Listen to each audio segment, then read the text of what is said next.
everyone and welcome to today's video, which is my October reading wrap up. I didn't read a lot this month. I only read 4 books, 3 physical, 1 audio, because I've been really busy with my uni work. It's nearly done. I literally have 1 more essay to do and then an exam, and then I'm done for the year, which I'm so excited about because then I'll be able to read a lot more books. But let's get into the ones that I read in the month of October. So the first book that I read was the audiobook, and this one was If the Sun Never Sets by Anna Huang, and this is the second book in the If We Ever Meet Again series, or oh no, it's called the If Love series. The first 2, I believe, are connected, and then 3 and 4 follow different couples. As you would have seen last month, I read the first audiobook and I gave that a 2 stars because I didn't really like it. The ending, I was like, surely not. And then I read the second one and I was like, okay, well, I predicted that then. I did. I mean, it was a bit better, but I didn't love it. Like, I feel like I didn't have a connection with the characters.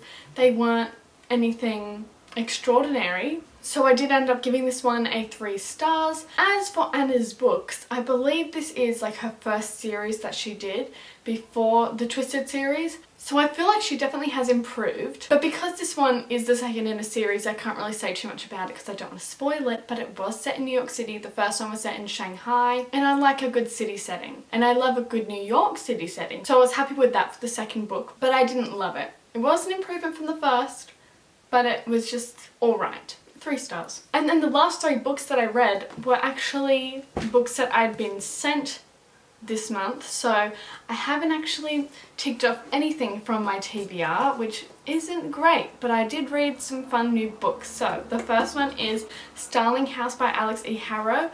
This follows like a mysterious, haunted-ish house in this town called Eden in Kentucky. There's lots of secrets, lots of mysteries. I loved this so much, and I ended up giving this a 4 stars, and it does have pictures throughout, which is so fun.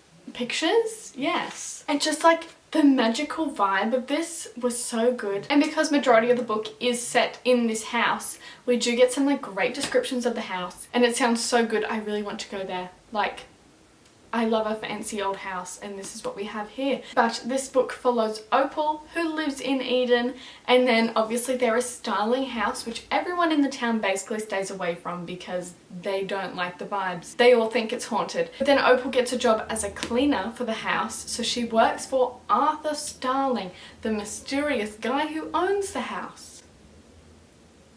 And so we get to see her uncover all these secrets about both the house and Arthur. It's great. I really liked it. I ended up giving it a 4 stars. There is also a little hint of romance, but it is the subplot, I guess you would say. But I really enjoyed this, and I love this cover. You see that? It's so good. I love it. But this is the first book that I've read from this author. I do know she wrote The Once and Future Witches, but I heard mixed opinions about that book specifically. But I really enjoyed this, so maybe I'll try out that book because I do like a good witchy book.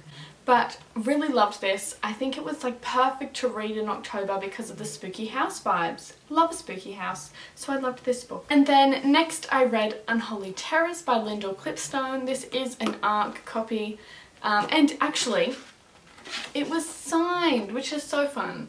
So I love that. Thank you, Penguin. And this one follows a character. Here is the name. I don't know how to pronounce that. Would you say Evelyn? Eveline? I don't really know, but I was saying Evelyn throughout the book. I don't know if that's how it would actually be though, but she's our main character and she works as a warden protecting her people from these monsters called Vespertine.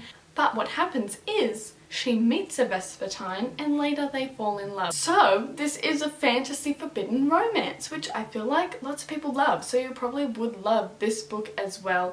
I really enjoyed it. It was very descriptive as well, which is great, but it took me a little while to get into that sort of writing style at the beginning, but like from halfway onwards I was like, yeah, this is good.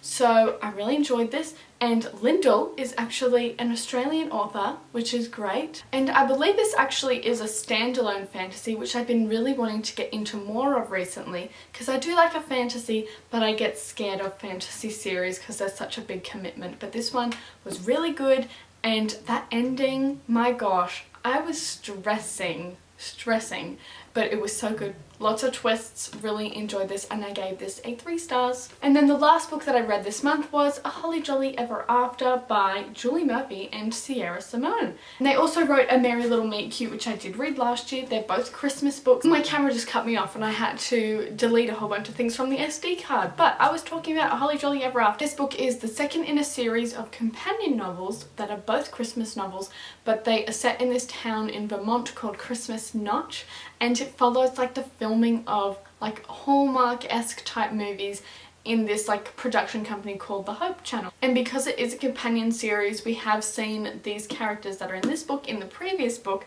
So this book follows Winnie Baker, who was supposed to be in the first movie from the first book, and the male lead is the main guy from the last book's ex-band member. So they were in this band called Ink, and then he was one of the members of the band. Right, okay, so they're filming a movie, they're back in Christmas Notch, and it's just a total vibe. Like, I love seeing the whole filming the movie. It was literally great. Loved it. But there definitely is a romance trope in this book that lots of people, I don't think, like. I didn't mind it in this book. I thought it worked, but I mean, I don't want to spoil it, so I'm not going to tell you what that trope was.